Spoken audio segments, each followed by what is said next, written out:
This is the narcissist's last trick before they leave for good. Narcissists and their manipulative tactics. It's always about the long game with these individuals. However, the final strategy they employ is quite possibly the most detrimental. In this discourse, I aim to dissect the topic at hand. Glad to have you back, everyone. Today, the focus lies on the last scheme that narcissists execute before vanishing from your life for good. Their approach is distinctive, and it's essential to fathom why they resort to it before entirely disappearing from your life. The question lingering is why?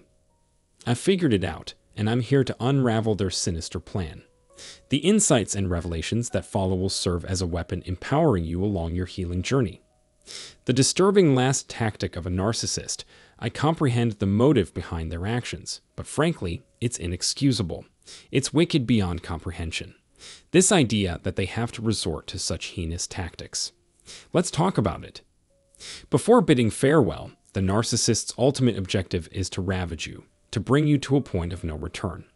Their relentless goal is to make sure you don't move forward from that moment, that you're stuck in their madness indefinitely. It's not about establishing or fostering a connection anymore. It's about being superior. Their need to remain superior is inevitable. There's no competition. It's about them being above you no matter what. Their motive for destroying you before they vanish is clear. If they can break you, it's their way of ensuring you remain stagnant and unable to advance. In their eyes, you'll remain tethered to them, waiting for their return. They don't want you to recover, as they're scared of your potential resilience. Reclaiming your power and becoming empowered with strength and independence means moving forward without them, independent of their influence. They're all too aware of the consequences. They don't want you to break free because they're incapable of doing so. They can't heal because they're disconnected from themselves, lacking self-awareness and the willingness to achieve self-development. They resist healing from past trauma instead of seeking to grow and move forward. They aren't attempting to better themselves, they're merely surviving day to day. If they can't look within and acknowledge their issues, how can they move past their harmful patterns? They lack the awareness necessary to start on the path to self-improvement.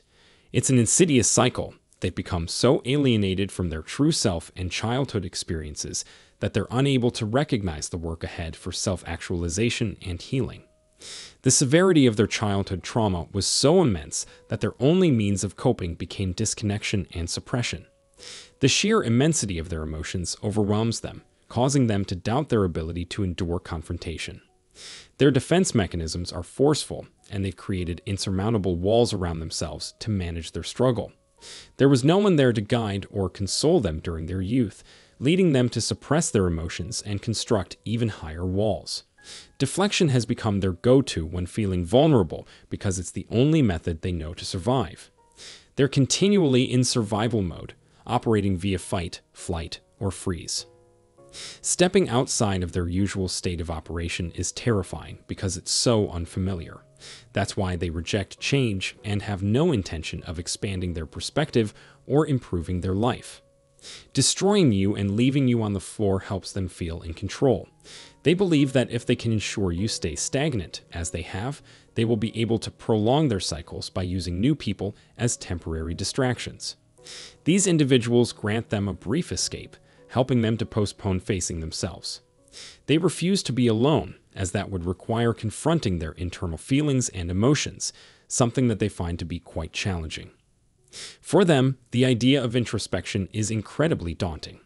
They've grown so disconnected from themselves that therapy is viewed as mere deflection.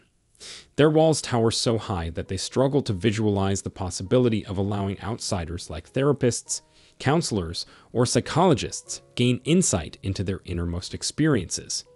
That's why their decision to destroy you before leaving makes sense to them. Justifying moving on and believing they can have a better life via competition.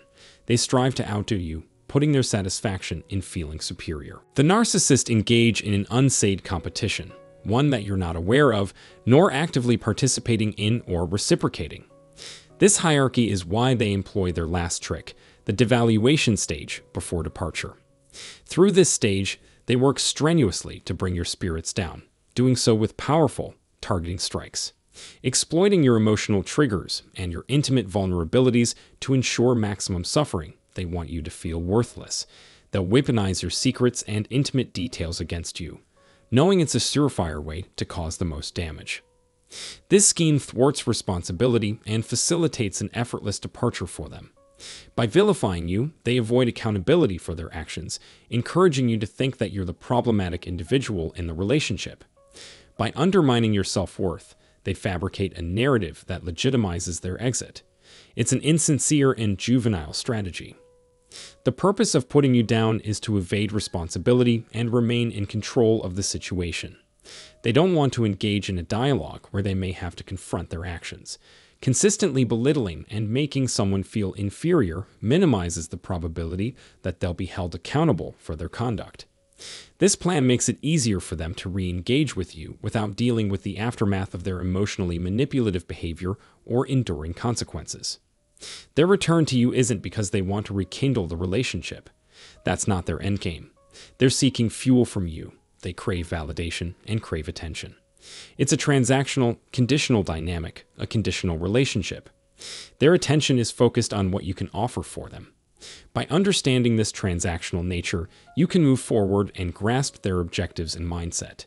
The pattern they employ is one of value, devalue, and discard. They'll come back and treat you with worth, but will eventually devalue you by making you feel worthless before finally discarding you. It's important to recognize that they frequently repeat this pattern with other people. This cycle stems from how their parents or caregivers treated them in the past. However, their lack of self-awareness precludes them from recognizing and breaking this pattern. Without recognizing this cycle, change is unlikely. Thank you for accompanying me as we dived into the intricate realm of narcissists and their deceptive tactics. Understanding their harmful practices and grasping the dynamics is crucial. Remember, you're never alone on this expedition. Together, we can overcome this daunting challenge and rediscover our strength. Stay resilient, remain informed, and until next time, farewell.